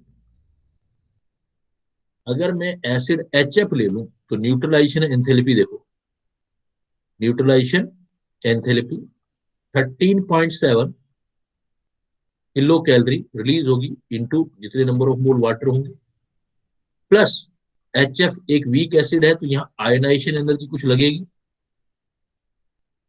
Enthalpy weak acid के लिए, लेकिन इसके साथ साथ फिर एनर्जी वापस निकलेगी जिसको हाइड्रेशन एंथैल्पी बोलते हैं, जो F नेगेटिव की है, hydration enthalpy of F negative. और जो इसका मैग्नीट्यूड है वो हाइड्रेशन एंथैल्पी बहुत हाई होती है, बिकॉज फ्लोराइड बहुत छोटा होता है, तो फ्लोराइड का हाइड्रेशन एंथैल्पी जो है उसका मैग्नीट्यूड, अगर मैं मैग्नीट्यूड देखूं तो आयोनाइजेशन एंथैल्पी जो है वीक एसिड की उससे हाइड्रेशन एंथैल्पी है क्लोराइड आयन का, वो ज्यादा है। तो ओवरऑल देखो न्यूट्रलाइजेशन एनर्जी तो माइनस, इधर भी कुछ निकली, कुछ लगी, लेकिन ये ज्यादा है तो माइनस और आ गया इसके साथ, तो ज्यादा निकलेगी। So energy released more than 13.7 kilo calorie पर मोल वाटर, पर मोल वाटर पर 13.7 से भी ज्यादा निकलेगी due to high hydration enthalpy. तो ऐसे तीन केसेस बनते हैं। स्ट्रॉन्ग एसिड स्ट्रॉन्ग बेस है तो आपका क्लियर है कि पर मोल वाटर बनता जाएगा और एनर्जी रिलीज होती जाएगी 13.7। लेकिन अगर कोई भी वीक आ गया, चाहे एसिड आ जाए वीक, चाहे बेस आ जाए वीक, अगर कोई भी एक वीक आ गया, देन आपकी जो एनर्जी होगी वो 13.7 से कुछ कम रिलीज होगी, बिकॉज कुछ एनर्जी आपकी आयनाइजेशन में लग जाएगी, कुछ एनर्जी आपका आयनाइजेशन में खर्च हो जाएगा। और अगर आपकी एनर्जी 13.7 से भी ज्यादा रिलीज हो रही है तो इसका मतलब किसी ना किसी का हाइड्रेशन हुआ है, और वो हाइड्रेशन जो बेस्ट हाइड्रेशन होता है वो फ्लोराइड आयन का होता है। तो इसी टाइप का एचएफ जैसा कोई एसिड है, तो एचएफ के केसेस में आपकी हाइड्रेशन एंथैल्पी और न्यूट्रलाइजेशन एंथैल्पी 13.7 से भी ज्यादा आती है। तो इस बेस पर ये बड़ा इंपॉर्टेंट टॉपिक है इसका, थर्मोडाइनमिक्स का। इस पर काफी प्रॉब्लम्स पूछी जाती है, जैसे मैं कुछ प्रॉब्लम डिस्कस कर रहा हूँ इस पर। जैसे सपोज मैंने प्रॉब्लम दिया आपको, पहले थोड़े कॉन्सेप्चुअल करते हैं फिर न्यूमेरिकल करते हैं। 1 मोल ऑफ एसिड है, 1 मोल ऑफ एसिड है अलग अलग, जैसे एक एच ए है, एक एच बी है, एक सपोज एच सी। इनको न्यूट्रलाइज किया, आर न्यूट्रलाइज सेपरेट, अलग अलग करते हैं, अलग अलग को हमने सेपरेटली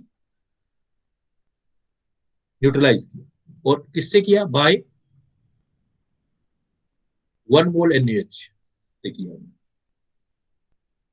हुआ क्या, इफ नोट जब किया, ऑब्जर्व किया, प्रैक्टिकल किया, तो न्यूट्रलाइजेशन एंथैल्पी आया। इफ न्यूट्रलाइजेशन एंथैल्पी ये आ रहा है आपका आर, सपोज कुछ values they the respectively, -12.3, -6.7 and -9.8 kilo calorie.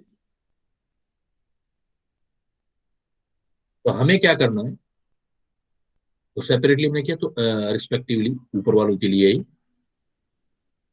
तो arrange the acids in their increasing order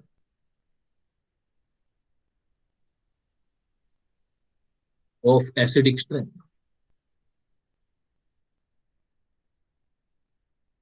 simple conceptual सा क्वेश्चन दिया मैंने कि आपने तीन acid H A H B H C, उनको न्यूट्रलाइज किया उनके 1 मोल को, और न्यूट्रलाइज करने पर आपने देखा कि एनर्जी जो रिलीज हुई एच ए के अंदर 12.3, एच बी के अंदर 6.7, एच सी के अंदर 9.8 किलो कैलोरी। तो बताओ इनमें एसिड का ऑर्डर क्या है, स्ट्रॉन्गनेस और एच सबसे B weak. Less than H C less than H A. सबसे स्ट्रॉन्ग कौन सा होगा, सबसे वीक कौन सा होगा? सबसे स्ट्रॉन्ग सर सबसे स्ट्रॉन्ग है एच ए, सबसे वीक है एच बी। सबसे स्ट्रॉन्ग है एच ए, सबसे वीक है एच सी। देखो इसका मतलब ये है कि जितना स्ट्रॉन्ग होगा उतनी एनर्जी ज्यादा रिलीज होगी, ये तो क्लियर कट बात थी ना। जितना स्ट्रॉन्ग होगा तो कंप्लीटली आयनाइज्ड होगा, उसका H positive ion NaOH KOH से रिएक्ट करता जाएगा, एनर्जी ज्यादा रिलीज होगी। तो रिलीज ज्यादा होगी, ये ध्यान रखना है। तो आप रिलीज, अब माइनस को रिलीज मान लो, आप माइनस को रिलीज मान लो और ये वैल्यू देखते जाओ। तो पहले में मैं कहूंगा रिलीज हो रही है 12.3 एच ए में, दूसरे में रिलीज हो रही है 6.7, तीसरे में रिलीज हो रही है 9.8। रिलीज माइनस मत बोलो, इसको रिलीज बोलो, प्रैक्टिकली सोच रहे हैं। तो सबसे ज्यादा जो रिलीज हो रही है एच ए में हो रही है, इसका मतलब स्ट्रॉन्ग एसिड हो गया एच ए। और सबसे कम जो रिलीज हो रही है एच बी में हो रही है, तो एच बी सबसे वीक, उससे ज्यादा एच सी, और सबसे ज्यादा H। तो हमें ये पता लग सकता है हीट ऑफ न्यूट्रलाइजेशन का वैल्यू अगर गिवन है तो ये देख के हम डिसाइड कर सकते हैं कि कौन सा एसिड स्ट्रॉन्ग है और कौन सा एसिड वीक है। क्लियर? सपोज जैसे मैंने आपको एग्जांपल दिया, थोड़ा न्यूमेरिकल देख लेते हैं। मान लेते हैं कि डेल्टा न्यूट्रलाइजेशन एसिड का निकाला गया H2CO3 का न्यूट्रलाइजेशन निकाला गया, और with strong base, strong base, और वो मेरे पास आया बेटा कि -10 किलो कैलोरी पर मोल, ये आया। तो एंथैल्पी ऑफ आयनाइजेशन क्या होगा? सिंपल सा क्वेश्चन फिर मैंने दिया है, एंथैल्पी ऑफ, क्योंकि इसमें क्वेश्चन जैसे जैसे मैं अभी लेवल बढ़ाता जाऊंगा हर एक स्टेप में थोड़ा सा, एंथैल्पी ऑफ, तो देखोगे आप कितने इसमें लेयर्स हैं इसमें। Enthalpy of ionization of H2CO, delta H है वर्बली, क्वेश्चन वर्बली सोचोगे ना तो वर्बली, अभी तो वर्बली चल रहा है, इसको देखते या बता सकते हो, वर्बली बता सकते हो कि भाई इसका आंसर कितना आ जाए। न्यूट्रलाइजेशन एंथैल्पी H2CO3 का स्ट्रॉन्ग बेस से किया तो हमारा आ रहा है -10 किलो कैलोरी पर मोल। तो एंथैल्पी ऑफ आयोनाइजेशन क्या हो?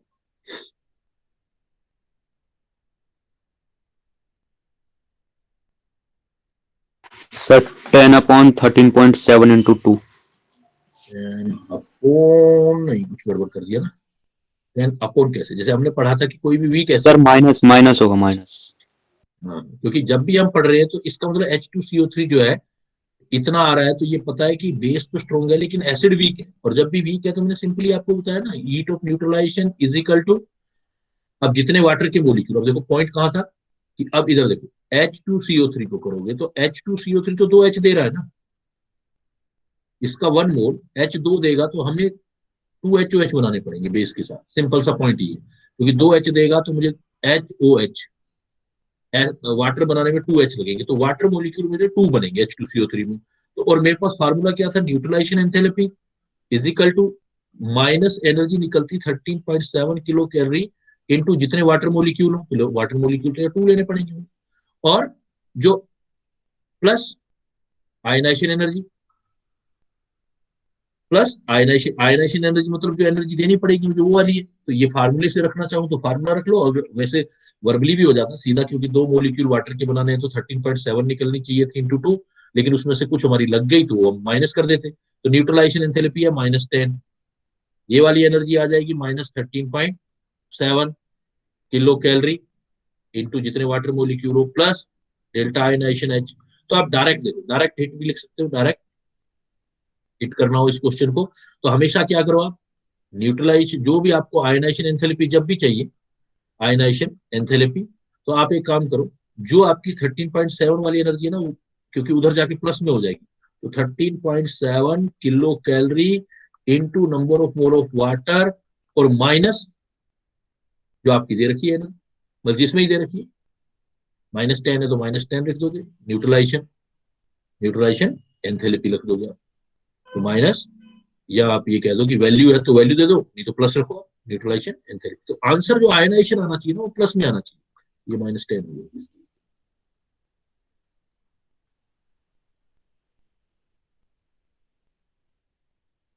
तो वीक एसिड है, तो अगर स्ट्रॉन्ग होता तो 2 मोल वाटर बनते, 13.7 × 2 इतनी एनर्जी रिलीज होती, लेकिन यहाँ पर हमारी क्या है, कम रिलीज होगी, क्योंकि आयनाइजेशन एंथैल्पी में कुछ लगेगी, वो निकालनी है हमारी, कितनी लगेगी, तो 13.7 × 2 -10, इतना एनर्जी हमारा लग जाएगा।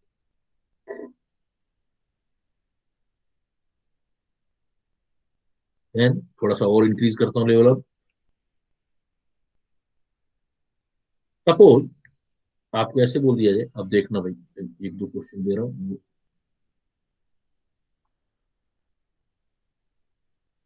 और कैलकुलेटिव होते जाएंगे। सपोज आपको मैं कहता हूँ कि वह 200 मिलीलीटर ऑफ 0.8 मोलर कोई एसिड ले लिया, वीक मोनोबेसिक एसिड ले लिया, 8 मोलर एच ए क्या है, weak monobasic acid, when 200 milliliter of 0.8 molar HA solution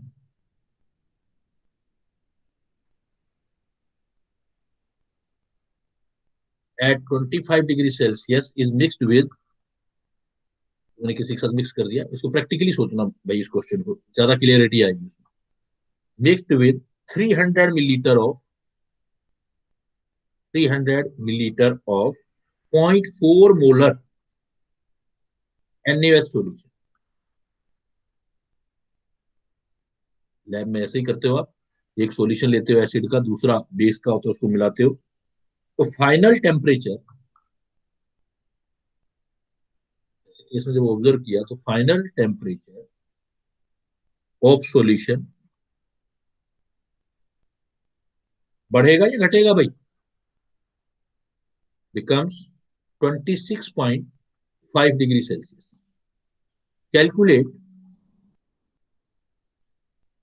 delta H neutralization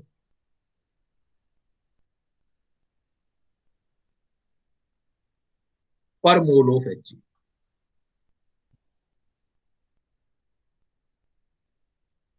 per mole of H, heat capacity आपको कैलोरीमीटर की दी जाती है हमेशा। तो हीट कैपेसिटी जो है, सी का वैल्यू है सॉल्यूशन का 1 कैलोरी पर डिग्री सेल्सियस, ये देंगे। अब ये वाला प्रॉब्लम आपको दे दिया कि इसको प्रैक्टिकली सोचना है कि आपके पास वीक एसिड था, उसको आपने वीक बेस में मिलाया। तो सबसे पहले देखो मोलरिटी एच ए की दे रखी है और वॉल्यूम दे रखा है, मोल बनाओ। तो number of mole of H A बनाओ सबसे पहले। तो नंबर ऑफ मोल हो तो मोलरिटी इंटू वॉल्यूम होता है ना। तो मोलरिटी इंटू वॉल्यूम करोगे तो देखो कितना आ जाएगा, टू मोलरिटी है 0.8, वॉल्यूम है 200 मिलीलीटर, इसको लीटर में कन्वर्ट कर देना, ये भी आ जाएगा। 2 से 2 0 कैंसिल हो जाएगा, 8 2 16, तो 0.16 मोल आ गया एच ए की। ऐसे ही आप NaOH के मोल बनाओ। Number of mole of NaOH, वो भी मोलरिटी इंटू वॉल्यूम दे रखा है। मोलरिटी है आपकी 0.4 इंटू वॉल्यूम दे रखा है 300। मोल बनाओगे लीटर में लेना पड़ेगा ये, तो ये आपका आ गया 0.12। इसका मतलब एक्चुअल में आपने क्या किया है कि जो मोल लिए हैं आपने, एच ए के 0.16 मोल लिए और बेस के जो है 0.12 मोल लिए। तो जब आपस में रिएक्ट करेंगे तो वाटर बनाएंगे, वाटर बनाएंगे तो उससे आपका या हीट रिलीज होगा। तो आप दूसरा चीज यहाँ पर क्या लिखेंगे भैया, लिमिटिंग रिएजेंट भी लग जाएगा ना। अब आपका रिएक्शन देखो, आप रिएक्शन लिखोगे एच ए प्लस NaOH, जैसे मैंने बोला था ना कि लेवल है काफी इसके। तो हमें ये देखना है कि वाटर कितना बन रहा है। तो Na पॉजिटिव, ये बन गया, प्लस HOH बन गया, लेकिन बना कितना? देखो इनिशियली एच ए के देखो मोल लिया आपने 0.16 और इसके लिए 0.12, तो स्टार्टिंग में तो ये जीरो है, ये जीरो है। अब क्या होगा कि अब 1:1 में रिएक्ट करेंगे तो रिएक्शन फाइनली क्या होगा देखो, 0.16 तो ले नहीं सकता, तो मैं ये यूज करूंगा 0.12। तो ये भी कितना यूज हो जाएगा, 0.12। तो रिएक्शन जो हुआ, सॉल्ट कितना बना, 0.12। मेन हमें वाटर से पता करना होता है कि वाटर के कितने मोल बन रहे हैं, 0.1, इतने मोल वाटर के बन रहे हैं। तो आपका लिमिटिंग रिएजेंट केस भी लग गया, मतलब मोल कंसेप्ट भी लग गया। अब जो हीट आपस में रिएक्ट किया है, अब जो मतलब बेसिक लाइन, जो पहला लाइन आपने स्टार्ट किया था, मैंने न्यूट्रलाइजेशन बोला था, एसिड बेस रिएक्ट करके सॉल्ट बनाते हैं, ये कोई मतलब की बात। एक्चुअल में न्यूट्रलाइजेशन का मतलब है H positive ion of acid react with the OH negative ion of base to form water. तो यहाँ आपने देखा कि HA में और NaOH में जो आपका मोल कितने रिएक्ट कर रहे हैं, इतने H रिएक्ट किए, इतने OH रिएक्ट किए, इसलिए इतना ही वाटर बना। अब वाटर बना तो फिर अब आओ नेक्स्ट स्टेप, हीट जो आपकी रिफ्लेक्टेड होगी रिएक्शन में, वो किसके किसके थ्रू होगी, हीट रिफ्लेक्टेड या रिलीज, जो भी बोलो आप, इन reaction is equal to, calorimeter लगा हुआ है, हीट जिस जिस वेसल्स के अंदर आप कर रहे हो, heat gain by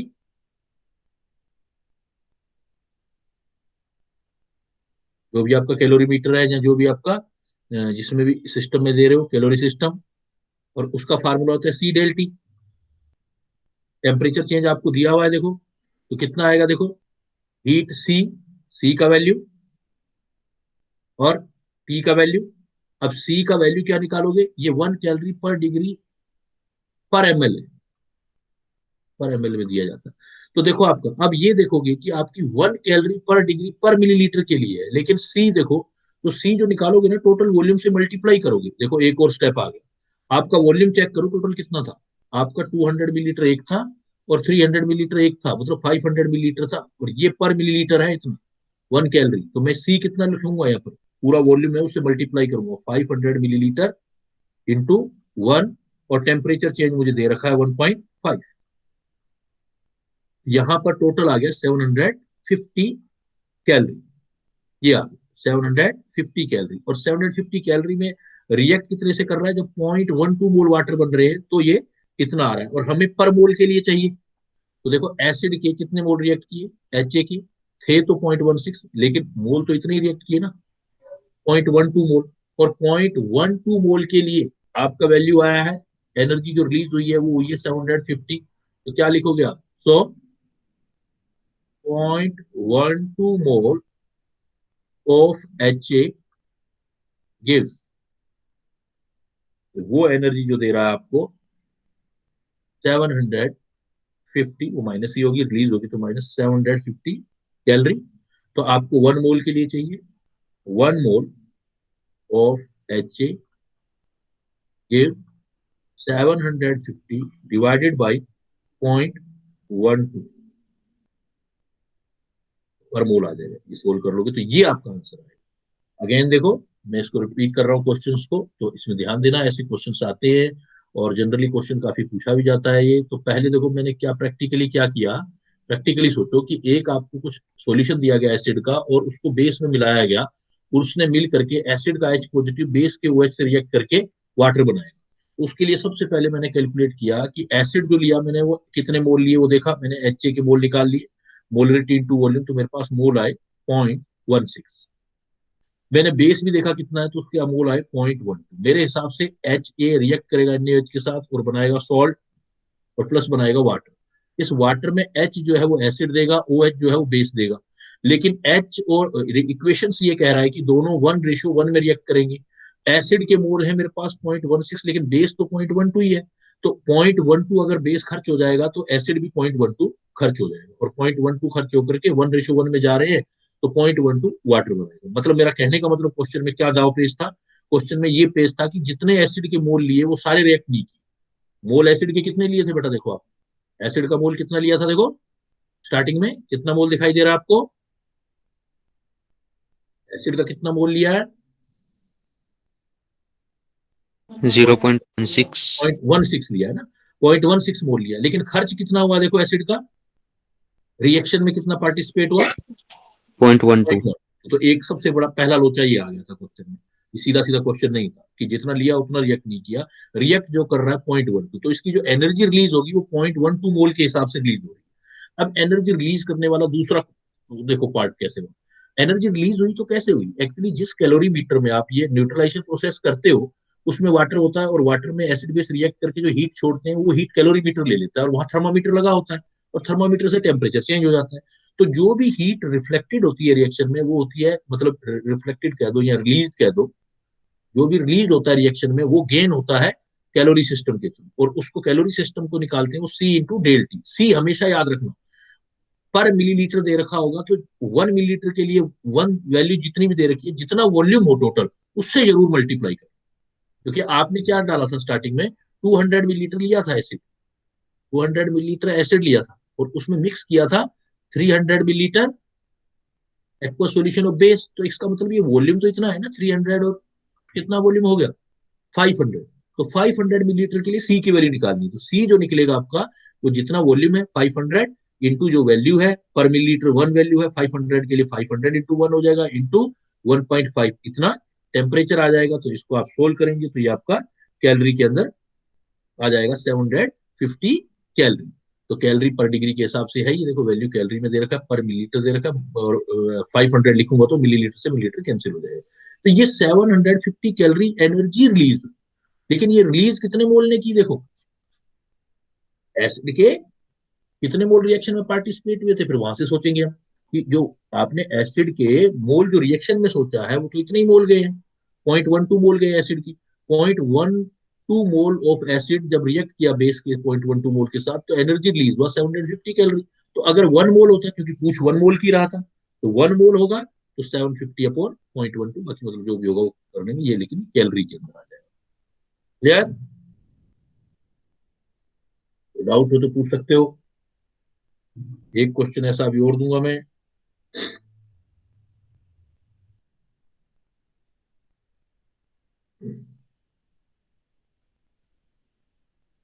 E del T वाला कॉन्सेप्ट याद रखना, पर मिलीलीटर जितना होगा, जितने मिलीलीटर हो वॉल्यूम, उससे मल्टीप्लाई करना है, सी उससे निकलेगा। सेम इसी थीम पर लास्ट क्वेश्चन एक और दे देता हूँ, तो लेवल देखते जाना। ये न्यूट्रलाइजेशन है ना, इस पर हो सकता है एग्जाम में डायरेक्ट क्वेश्चन मिले, क्वेश्चन आता है। और बस फर्क इतना होगा कि अगर मान लो किसी में भी एक स्लॉट के अंदर ये क्वेश्चन आ गया, तो क्वेश्चन वही रहेगा, बस उसका जो थोड़ा डेटा इधर उधर रहेगा, लेकिन रहेगा टॉपिक वही रहेगा, उससे रिलेटेड क्वेश्चन पूछेगा। एक क्वेश्चन में दे रहा हूँ, सपोज मेरे पास क्या है कि HCl 500 मिलीलीटर और 0.1 मोलर HCl सॉल्यूशन, और इसको मैं मिक्स कर रहा हूँ, मैंने ऐड कर दिया इसको 500 मिलीलीटर और 0.1 मोलर NaH के साथ मिक्स कर दिया। जैसे मैंने मिक्स किया तो टेम्परेचर जो हुआ, टेम्परेचर ऑफ सॉल्यूशन जो इंक्रीज हुआ, टेम्परेचर ऑफ सॉल्यूशन इंक्रीज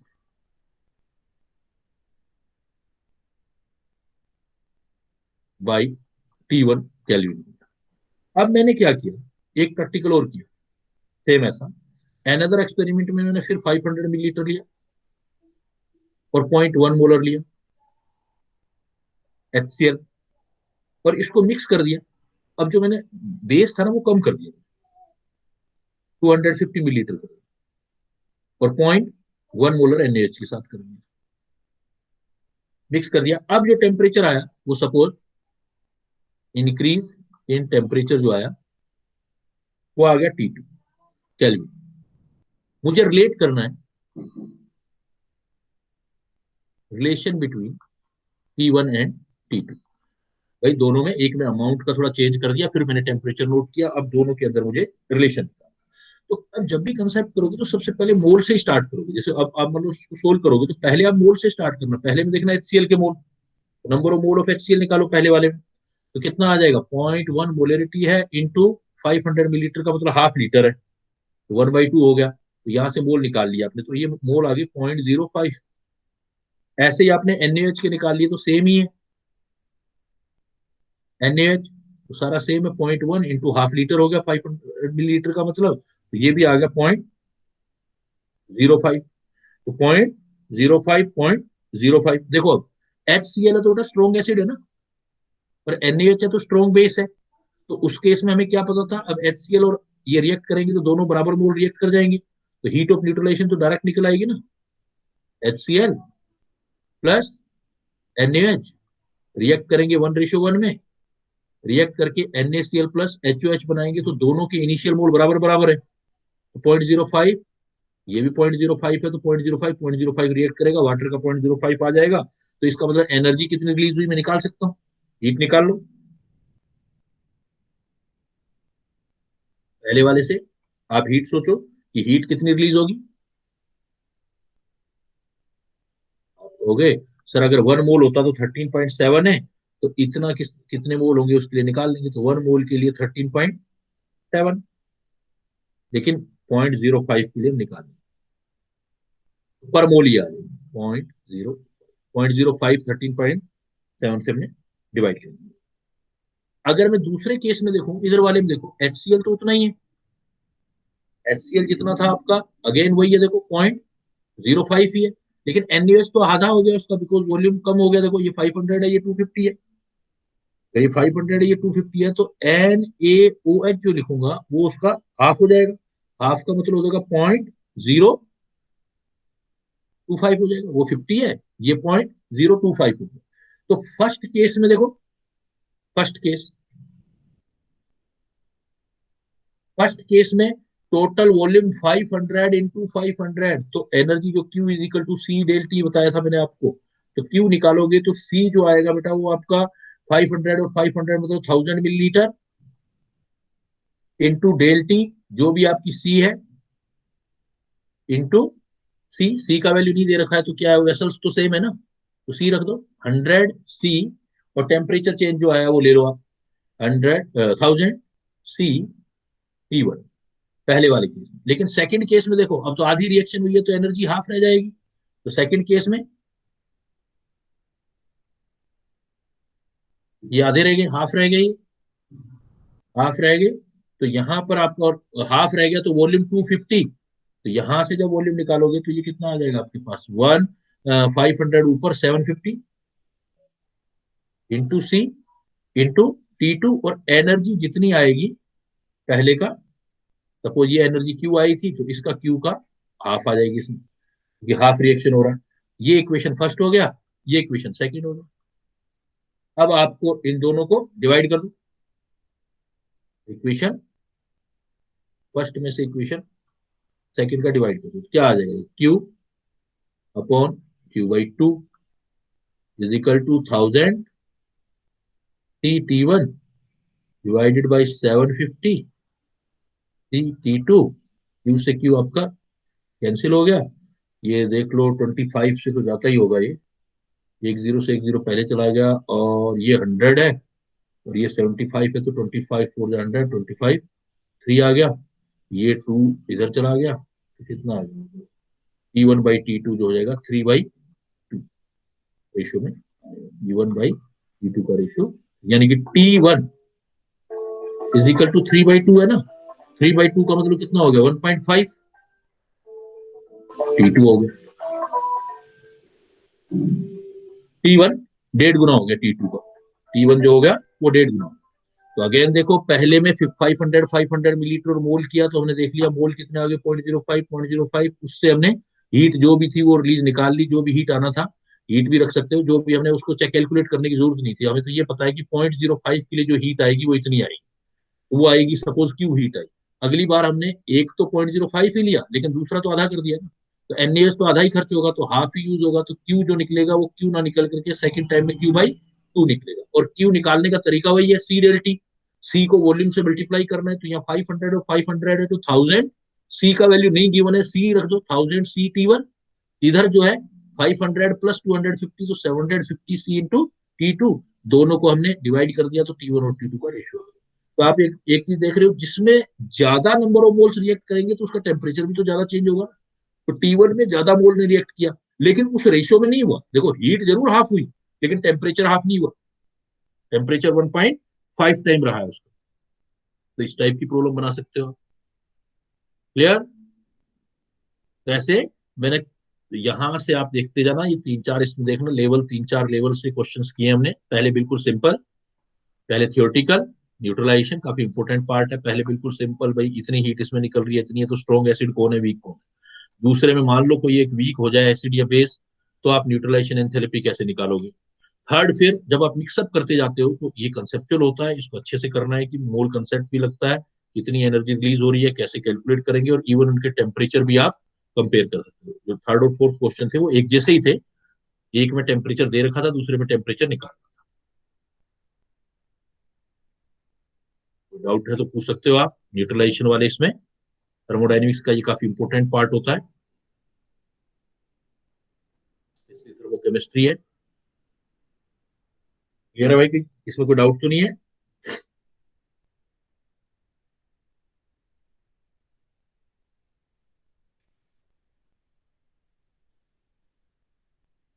आज हम इतना ही करेंगे, फिर देखेंगे नेक्स्ट क्लास में बेटा।